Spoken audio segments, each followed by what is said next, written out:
أنت كتين تنا يونا دبدن مليون جاتا مسانيتو إسنين راي رتا سنمافو أكمل خليسا ويامن كيسة تلوبو دي لسن دمني بيجت سندية بس نجاني دوري سدينا ما سديتنا مشان قب بشاني جنة غني نما تكسيتنا أقسمت أرالله لمسان تقولي ما له وام براتي متي دولي مالك دبيتي متي مالك جولة سودي تنقلش غرو أمد قرتي فرمات جولة تنا إرتاعي أكسياسات تفايدة ما جرو نيو يتن نفتنيا دايجو أراتن سلالة فاخات دانل كبرتي في دمكام نجولة تنقلش جيني أما قلشو kuba tiru qababani dhiiga haqq isaadha tiru isaa ciccitee buutee lubbuun bahaa jirti akkasuma dhibee adda addaatiin cittaawaniiti osoo ni jiranii osoo hin du'in qaamni isaanii ciccitee buufaa jira maamamni irraa yaa'aa jira wallaansa dhabarraan jechuudha hadu'ee kana reef kan raabaasaa hin jiran reef kan raabaasaa gise jaaniin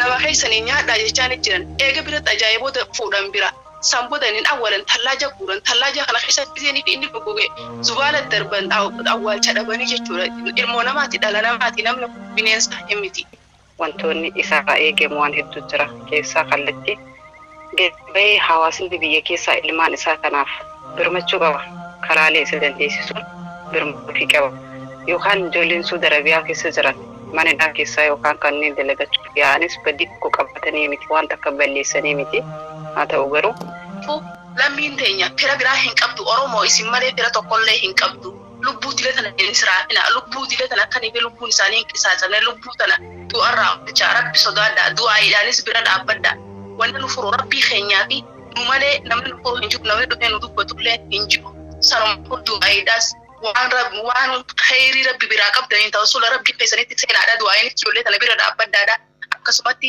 gabba haati mootummaa kanallee lubbuutu dhaabbadha habiyya biraa kan jirtanitti afaan qabdaniin afaan addunyaa nu dhageessuudha akka addunyaa nu dhageessutti anamummaa walirraa qabna dirqama oromummaa walirraa qabna waan ta'eef dhimmi kun kallattii danda'aniin ol dhaabbatanii gurra lamaan qabatanii kan iyyani guyyaa har'aa walii iyyina malee guyyaa boruu walii iyyuun nu fayyadu waan ta'eef erga ijoolleen san dhumte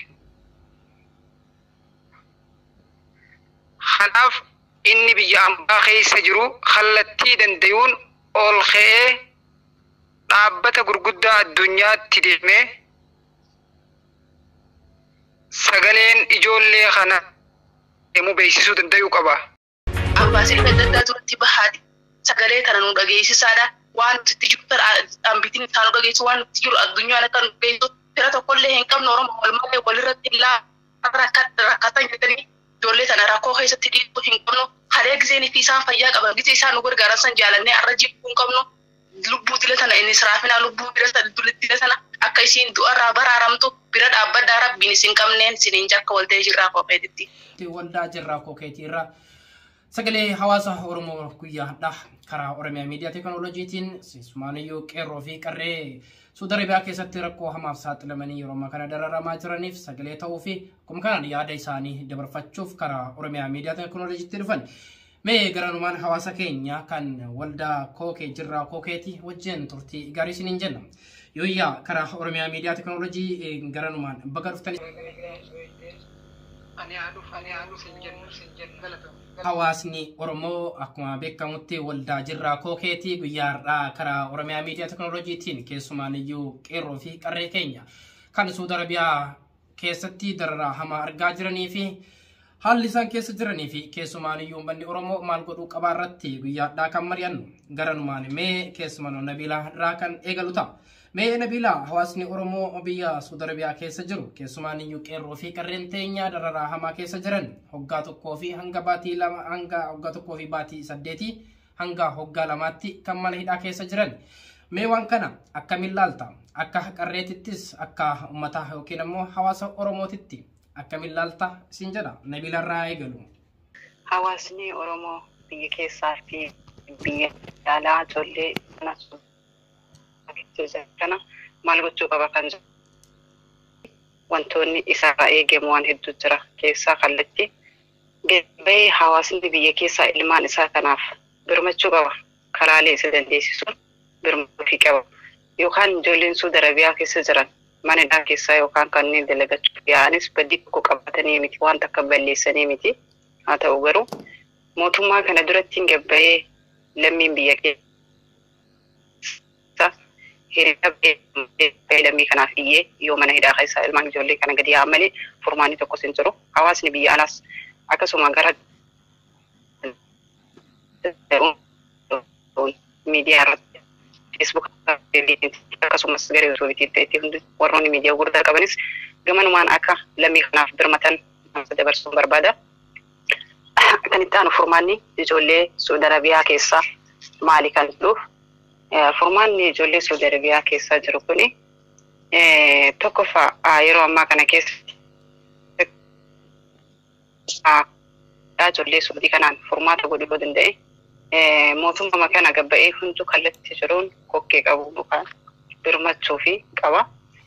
Birmachuuf yoo jenne hawaasni Oromoo kanneen biyya keessa jiran abbaa gadaa ta'ee fi abbaa amantii akkasumas jaarolee biyyaa hundi hawaasni Oromoo gadi ba'ee lammii kanaaf sagalee ta'ee mootummaa kana waan barbaachisu tokkoon dura dhaabbatee jara kanaaf furmaata yoo godhan malee furmaanni tokkos hin jiru. Hundumti keessanuu bakka jirtaniif hadhaa rabbii keessanii akka gootaniif gamanumaan dhaamsa Oromummaa isiniif dabarsuun barbaada. Kanatti aansuudhaan mootummaan Saudi Arabiyaa ijoollee Itoophiyaa ijoollee mana Saudi Arabiyaa hidhaa keessa jirurraa rakkoo qabaa hojjenne. Mootummaan Saudi Arabiyaa rakkoo tokko ijoollee Saudi Arabiyaa keessa jiranirraa rakkoo kan qabu miti. Dhimma takka ijoollee Saudi Arabiyaa irraa kan qabu miti. Dhimma jiraachuu fi dhabuu jiraatuu fi jiraachuu dhabuuti. Haa ta'u garuu ilmaan kun yookaan ijoolleen kun dhaloota bu'aa qabu ta'uu ni malu. Ni ta'anis garuu irra caalatti wanti godhuu qabu irra caalaan hundi isaanii mootummaan Saudi Arabiyaa rakkoo dhimma takka sararaan qabu.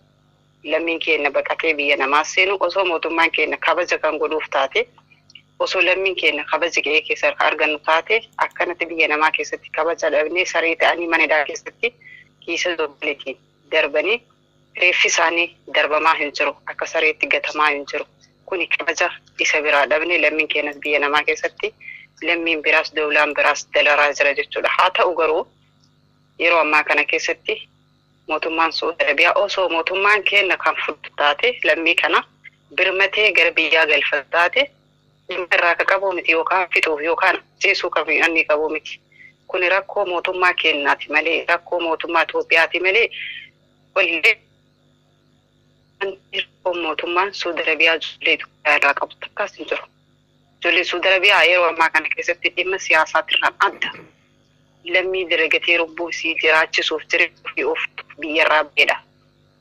Garuu haala yeroo ammaa kana itti deemuun wal qabatee sirnoota sanyii duguuggaa irratti kan dalagamaa jiru biyyuma keessatti lammiin Oromoo biyya mana Saudi Arabiyaa keessatti dararamaa kan jiru mootummaa keenyarraa kan ka'edha malee rakkoon tokkos hin jiru gamanumaani. Kanaaf galatoomiin siin jedha. Okay, galatoomii ulfaaddu keessumaaniyyuu dabela mee asumaanii keessan kana waatti ta'a. Mee hawaasni Oromoo biyya Saudi Arabiyaa keessa jiru keessumaaniyyuu qeerroo fi qarreen teenya akkuma kanaan mana hidhaa keessatti hoggaa tokkoo fi hanga baatii 8 hanga hoggaa 2tti dararaa hamaa keessa jiran keessumaaniyyuu dubartoonni dahanii achitti da'umsa isaanii ilmoos dhabanii ofiifis lubbuu fi dabarsaa jiran. Haaluma kanaan waan nyaatuu fi yookiin waan dhugan dhabuu irraa kan ka'e akkasuma waan uffatan dhabuu irraa kan ka'e peestaalii uffachaa kan jiranidha. Haaluma kanaan mee uummata Oromoo kan biyya keessaatii fi biyya alaa jiruun hoo maal jettaan? Galatoomaadhaan duraan dursee jaalatamtootaa fi kabajamtoota hordoftoota Oromiyaa miidiyaa teeknooloojii nagayinii fi jaalalli xiyya bakkuma jirtanitti isin haa qaqqabu. Akkasuma isin warreen waan kanaaf hojjechuu jirtanis galanni keessan bilisummaa ta'u carraa naaf kennitanii asirratti afeeruu keessaniifis galatoomaadha. Akka namummaatti ilmaan sanii rakkina hamaa keessa jiran dubartiin ulfa baatteeti mana hidhaa san keessatti isii ulfa qabdu mana hidhaa galtee achi keessatti deeysee ilmoon isii jalaa duuti isiin duuti irra caalaatti rakkinni hanga nan jaamne gidiraan hanga nan jaamne ijoollee san akkuma namuu beeku social media gubbaarratti argaa jirani kan hanga nan jaamne gidiraan gayuutti jira. Gidiraa kanaaf maaltu barbaachisa? Biyya alaa jiru hanga dandayutti afaan jedhee beekuun afaan addunyaan beektuun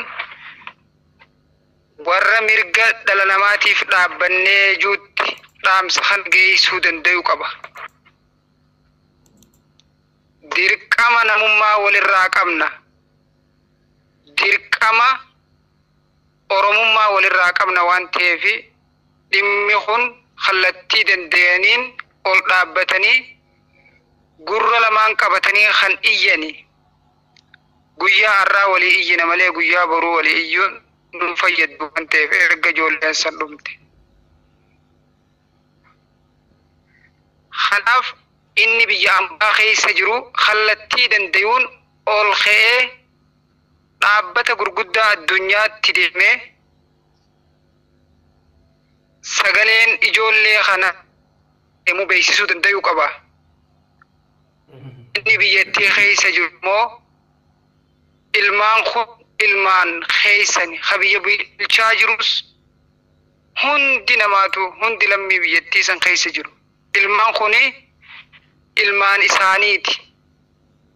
Ilmaan jireenya ofii fooyyeffachuuf deemanii biyya ambaa kana laga bishaan meeqa gubbaarra qaxxaamuranii hambaa qurxummii irra isaanii hambaa allaattii gammoojjiiti. Ijoollee tana ilmaan isaanii kana baraaruuf sirni biyyattii bulchu abbootiin amantaa garaagaraa akkasuma jaarsotii biyyaa yoo guyyaa boru namummaan erga kan jiraattu taate arra gad bahanii waan kanaaf dubbatu qaban sirna kana gaafachuu qaban. Ijoolleen tuni ijoollee siyaasa wayii galtee miti.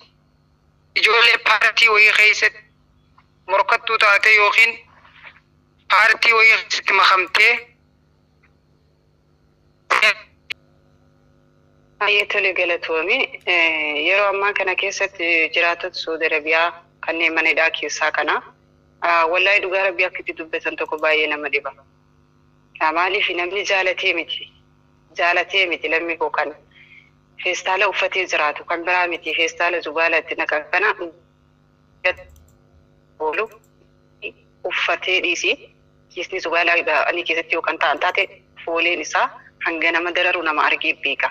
Haa ta'u garuu rakkoo kana isaan godhe gidiraan biyya namaa keessatti kaleessas gaddirfamaa jiran afaallee mana hidhaa keessatti waggaa lamaaf warroota keessa jiru. Kun immoo maaliif akka ta'e eenyumaafuu kan galee miti.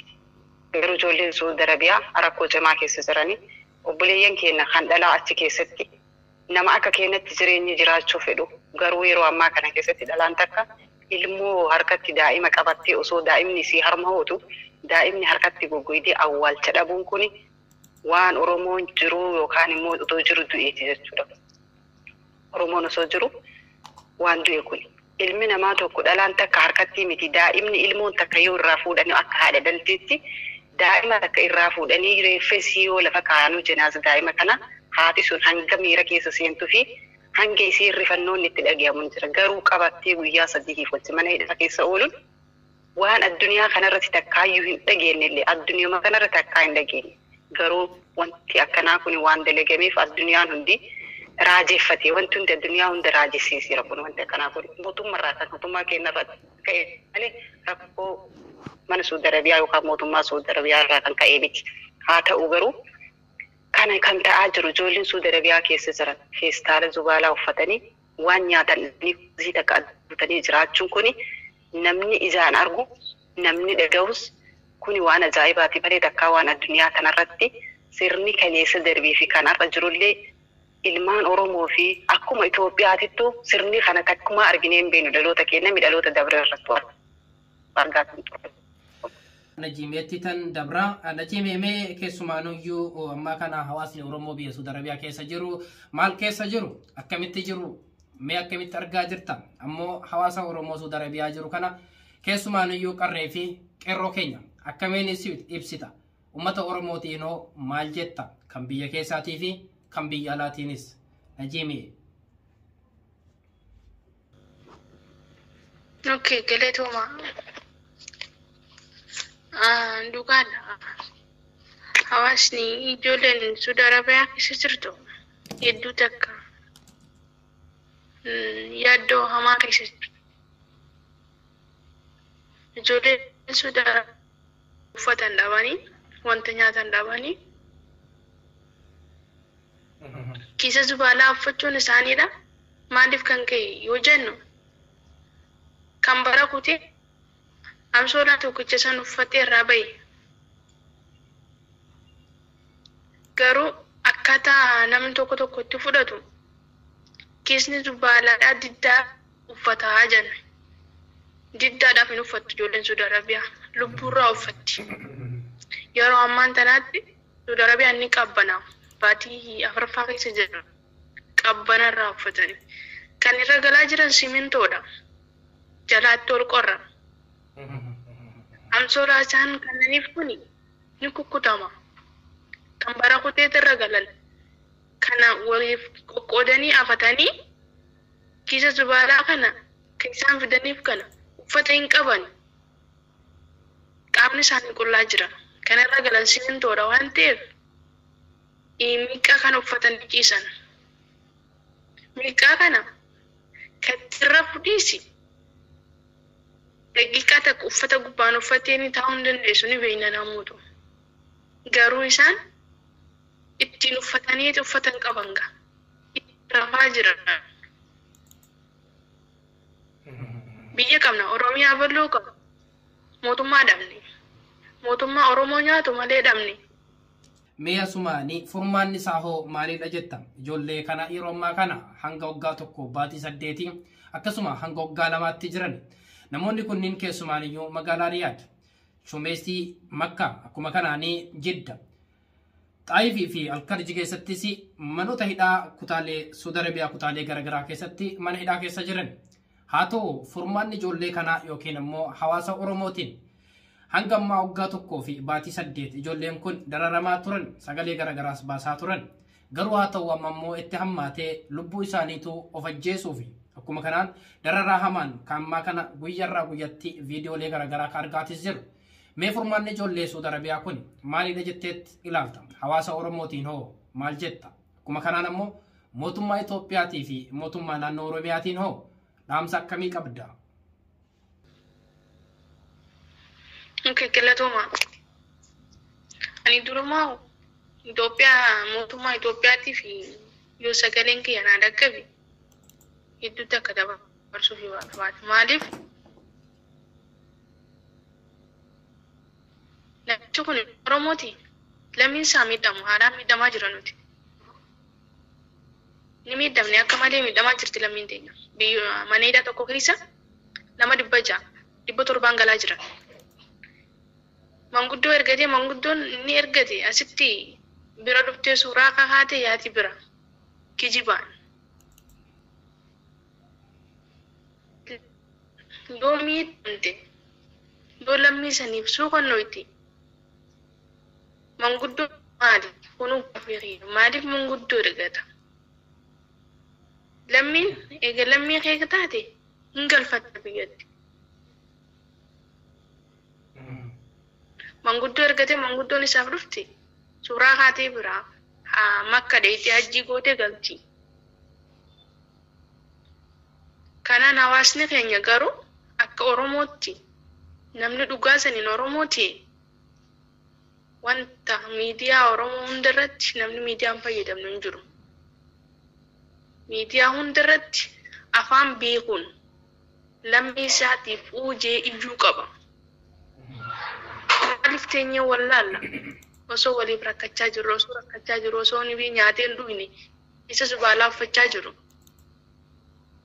Iyyuu qabna afaan beeknuun miidiyaan gurguddaanis afaan Oromoo bichaan dubbachuu miti. Afaan beekuun nu dabarsuu qaba. Ni rakkanne. Rakkataniiti malee jaalataniiti miti. Nu dabarsuu qaba. Ijoollee teenya. Ammatti akka furmaanni laatamuuf namni baratin hin jiru. Hundi namaatu afaan beekuun maxxansuufii qaba. Maali haalli ijoollee Saudi Arabiyaa keessa jiru maal fakkaata yookiin ammoo haala ijoolleen Saudi Arabiyaa keessa jiru kana akkamiin ibsita? Akka qeerroo tokkoottis akkuma kanaan akka ilma Oromoottis mee hawaasa Oromoo yookiin qeerroo fi qarree keenya hoggaa tokko hanga hoggaa lamaatti dararaa guddaa keessa jiraniif akkamitti sagalee taataafis yaada kee ammoo akkamitti ibsitas? Mootummaa Itoophiyaatii fi akkuma kanaan hawaasa Oromoo biyya keessaa biyya alaatiin hoo maal jetta? Dhaamsi kee maal fakkaata mee asumaan maqaa waldaa jirraa koo keetiitiin? Mootummaa Suudii rakkoo hin qabu. Rakkoo qabees Itoophiyaadha jechuudha. Itoophiyaan nuti Oromoo bulchaaf teenya malee Oromoon bulchaa hin jirtu yeroo ammaan tanaatti. Yeroo ammaan tana namni rakkoo jiru Daaneel Kibratii fi Dammaqaa Mokonnon warri Itoophiyaa bulchaa jiru. Garuu fakkeenyaaf Oromoon itti fakkeessanii jiran malee Naftanjaa bulchaa jira jechuudha. Ka biyyaa wanni hin dhaamu wanni isaan tokkoffaa beekan Naftanjaan kaayoo isaanii galmaan gahuudhaaf itti fufaa jirti jechuudha. Uummanni keenya tokkoffaa duraa lafaa ka'anii waan kana laalanii tokkoomanii dirqama gartee hiriira gartee mootummaa baanii ijoollee fi galfachuudha. Ifaa jiddumaanii ijoolleen amma mana hidhaa keessa jirtu ijoollee Oromoo qofaa miti. Sabaaf sablammoonni hedduutu jira. Sababni ijoollee Oromoo ta'uu fi dhiibbaan kun godhame jettamoo haaluma keessumaaniyyuu sodaa nageenyaatii fi akkuma beekamu sodaa siyaasaa biyyattii keessa jiruu fi Abiy Ahmad ijoollee kana hin galchu yookiin galchuu didee hanga har'aatti hoggaa tokko hanga baatii 8 fi haga hoggaa 2 kana ka tursiisaa jiruu fi sababa maali jettee ilaalta? Ammoo furmaanni waan kanaa hoo maalidha? Halli nama argamuu qabu maalidha jettee yaadda? Akka waldaa jirraa koo keetiitti. Sabaa sablammoonni hundinuu akka Oromoo miidhamaa jiru. Duulli gartee as dhufee maal godhe? Amaara kophaa baasee saba hundaa kophaa baasee Oromoo bichaa kophaa dhiise. Har'aan tana wanni isinii galuu qabu. Maa keessaa nama qabu maallaqaan kafalanii galchaa jiran. Garaagarumsaa guddaa jira jechuudha. Har'aan tana maallaqa qabu silaa ijoollee tana bakka takka galchu mana hidhaa keessa jiru hadhaatti dadhabee hin baasee asii. Kanaafuu ijoolleen Oromoodhaa iddoo takka qabamteeti walitti qabanii jechuun miidhaa guddaa irra jiran. Ijoolleen Amaaraa akkasii miidhamaa jirti? Laa. Hundinuu akka Oromootti kan miidhamaa jiru gonkumaa hin jiru jechuudha. Adda baafanneeti tana ijoolleen keessaa nu dawwalaa jirti. Kanaafuu har'aan tana silaa maallaqa taate uummanni nuuni galfate. Abiyyiin rakkoo ijoollee tanarraa qaba ni qaba. Wanni inni itti rakkoo qabu ijoollee abdii kutattee jirti. Kanaafuu ijoolleen Suudiidhaa rakkina keessa jirti. Rakkina kana furu hawaasa biyyaatti. Anumaa nin gabaabsaa dubbiitii jira. Akkasitti warra biyyaatti dirqama lafaa haatanii mootummaan har'aa kuni ijoollee teenya nu galchi jettanii wanni ol deebitanii ciiftan jirtu. Lafaa haati ijoollee teessan akka galfattan godhaa hiriira ba'aati. Okay, galatoomii ulfaaddoo mee asumaanii karaa faayizaatitti darba. Faayizaa mee keessaa nuyyuu hawaasni Oromoo biyyoota garaagaraa keessa jiraniif yookiin mootummaan Suudiis yeroo hedduu rakkoo mootummaa Suudiitu qaba jechuun namoonni hedduun ni dubbatan. Akkuma kanaanii kun ammoo mootummaa Itoophiyaattu rakkoo kana ijoollee kanarra geessaa jira. Kun rakkoon bu'uura maalidha? Rakkoon ijoolleen kun ammaa kana dararamaa jiraniif hoo maalidha jettee ilaalta? Itti aansuun ammoo keessumaaniyyuu mootummaan Itoophiyaa ammoo ijoollee kana maaliif galchuu hin barbaanne yookiin galchuu dide kan jettus ammoo akka waldaa jirraa koo keetiitti ati hoo hawaasa Oromootiin maal jetta? Galatooma jaalatamtoota fi kabajamtoota akkasumas gaazexeessaa keenya hedduutti gaggeeffamii karaa waldaa jirraa koo keetiitti yaada rakkoo uummanni keenya keessa jiru saafraa dhufuu keetiif hedduutti akkasumannee jirraa galatoomisiin jechaadha. Egaa ijoolleen tuni wanta balleessaniitii mitillee qabiyyarraa illee baqatan qabiyyarraa illee deeman amma hatanii balleessaniitii qabiyyarraa deeman rakkoo jireenya gadadoote jiruu nafseen jiraachuu dadhabaniiti qabiyyarraayis bahan jechuudha lubbuu isaanii sodaatanii biyyarraayis bahan deemanii namanii fi gammoojjii Somaalee fi gammoojjii Yamanii gammoojjii akkasumas Suudiidha kana keessa deemee argeetu isaan kanaafillee qooda kaayuu danda'a nama bishaan kanarra deemee isaan kanaafillee qooda kaayuu danda'a kana hundarra taraniiti beelaa dheebuu isaaniiti wajjin dhiyaana qurxummii jalaa najaa bahanii kaan dhiyaana qurxummii ta'e jalaa hafe kaan allaattiin soorattee hambaa jara kanaa ta'anii bahanii akkasumas isaaniiti akkasumas osoo gammoojjiin fi eeganiitu booda osoo gammoojjii Suudii keessatti gaalaa fi re'ee tiifataa jiran miskiinni garaa isaaniitu takkaa nyaatanii hin quufne akkasumas dhalaadhaa ijoolleen arabaaf ijarratti sobaadha obsanii sabranii garaa isaanii hidhatanii biyyarraa baane biyya teenya keessattuu jireenya hin qabnu biyya teenya keessattuu biyya namaa jecha namaatii fi biyya ormaadhaa maal irra laalla jedhanii obsanii jiraachaa jiran kana gubbarraan qabamuunis ni jirti hidhamuunis ni jirti seeraan alaatti bakka biyya namaa seentatti qabamuunis ni jirti haa qabamanii hayyee haa qabamanii garuutu jireenya ilma namarratti waan gocha ilma namarratti hin dalagamne ta'e irratti dalagamaa jira ijoollee kana akkuma gaafa niitii silaa dalagachaa jiran midaraaramanillee gammoojjii san keessatti gaalaa re'ee jala deemaa dalagatan sanitti biyyattii sanii shoora guddaa taphachaa turan waan silaa mootummaan hin goone godhaa turan ijoolleen tuni bakka niifi beelti buutetti beela baasaati bakka silaa mootummaan dhaabbatee gargaaru isaan gargaaraa turan jechuu garaa isaanii hidhatanii gammoojjii keessa dhaabbatanii garaa isaaniitti nyaatanii hin quufne gargaaraa turan bakka takkaan yoonii fi manni amantiidhaa bade jan isaanii kadhaabbatee bakka sanitti mana amantiidhaa san jaaree gadhaabu bakka takka sabni beelee gisa jan beela kabaasu rakkataa bira kadhaabbatu ijoolleen Suudiidhaati jechuudha shoora ijoolleen Suudiidhaa taphattee hin jiru ijoolleen baqattummaan biyya kamiitu shoora ijoolleen Suudii taphachaa hin jiru sanumaafuu ijoolleen tuni arraan tana rakkattee qabamtee mana kanas mana hidhaadhaa seente sanumaafuu dhibii adda addaatiin saaxilamaa jiran saaxilamanii wallaan ijji tana hunda si laaltu ijji tana hunda si agartu gurri kana hunda si dhaga'u jiraachuudhaafuu maaliif nama ta'ee jiraadhaa si jettee nafseen teetunu jechuudha sanumaafuu haala namaa keessa hin jirtu ijoolleen tafanyaan akka dhaabsatoonni hin dhaabu mootummaa abdannuus hin qabnu Oromoon mootummaas hin qabdu firaas hin qabdu firri siidaa rabbii tokkicha firri siidaa wal malee waan takkallee hin qabdu Oromoo qurxii siidaa beektee akka nifi kan qabnetti akka mootummaa hin qabnetti walirraa dheessuu miti walii dheessuu ka biyya keessa jiru arraantana ka ilmi isaa cin jira ilma kiyyaatucha keessa hin jirre jee osoo duudu hin deebinetti ilmi arraantana ka isaa hin jirre sanis biyya namaa keessa jiru san gisee inni rakkate bira dhaabbachaa ture jechuudha akka abbaa biratti ilaalaan turre akka haadha biratti ilaalaan turre rakkoo saba isaanii akka ijoolleen Suudiidha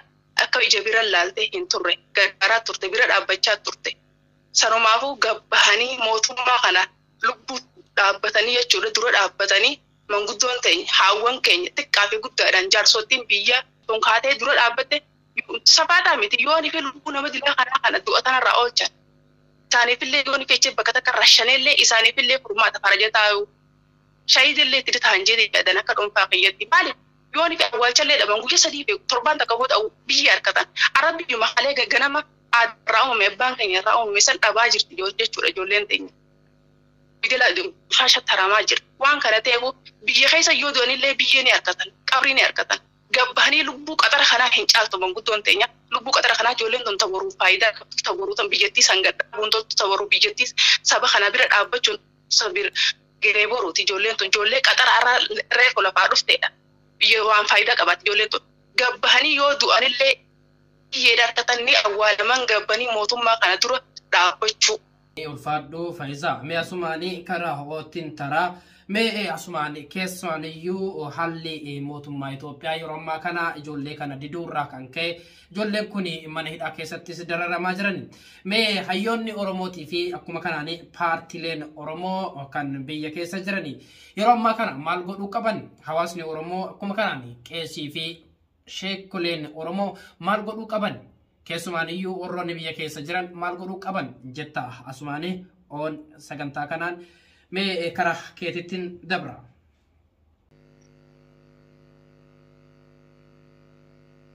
Ayyee galatoomadha.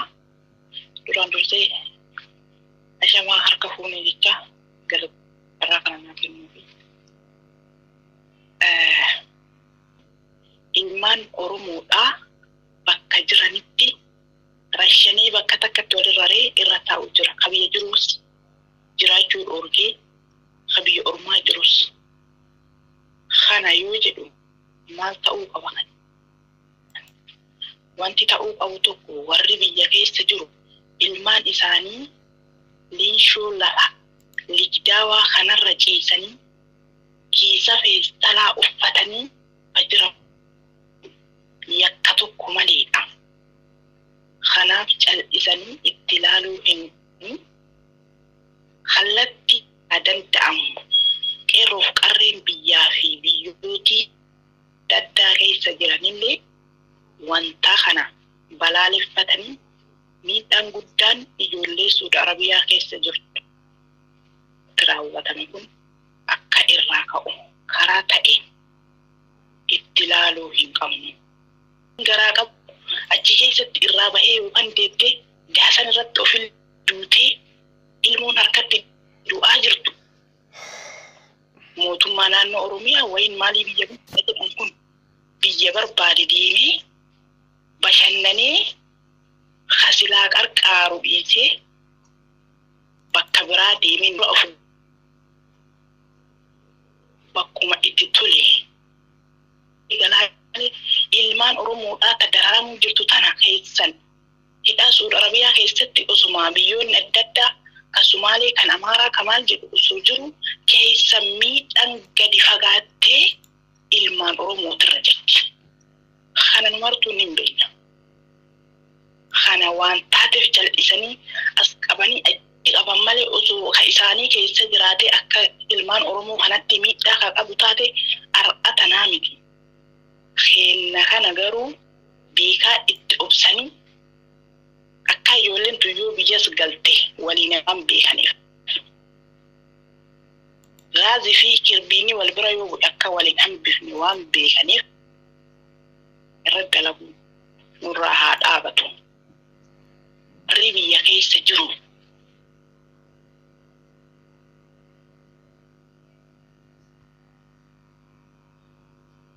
yeroo gabaabaa keessatti haatan la barbaadaniif asiin dhaamsa koo dabarsa. Warroonni abbaa amantii maalii abbaa gadaa jedhan kun illee immoo bu'aa buusan sirni biyya bulchu silaa saba kanaaf garaan dhukkubsata qabu ijoo kanaaf.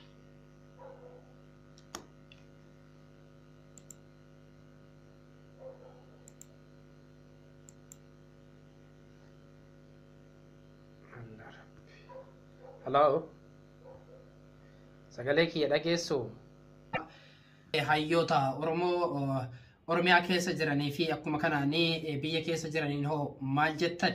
Keessaanuyyuu waa'ee ammaa kana ijoolleen Saudi Arabiyaa keessatti rakkoo hamaaf dararamuu kanarratti mootummaatti hoo hangammaatti maaliif dhaquu dhaban yookiin ammoo maaliif dhaqanii mootummaa hin gaafanne? Yeroo ammaa kana keessatti hayyoonni keenyaa fi yeroo kana keessatti warroonni qaamonni biraa hundi isaaniitu cal jedhanii akkanatti ilaaluun kuni waan nama ajaa'ibsiisu.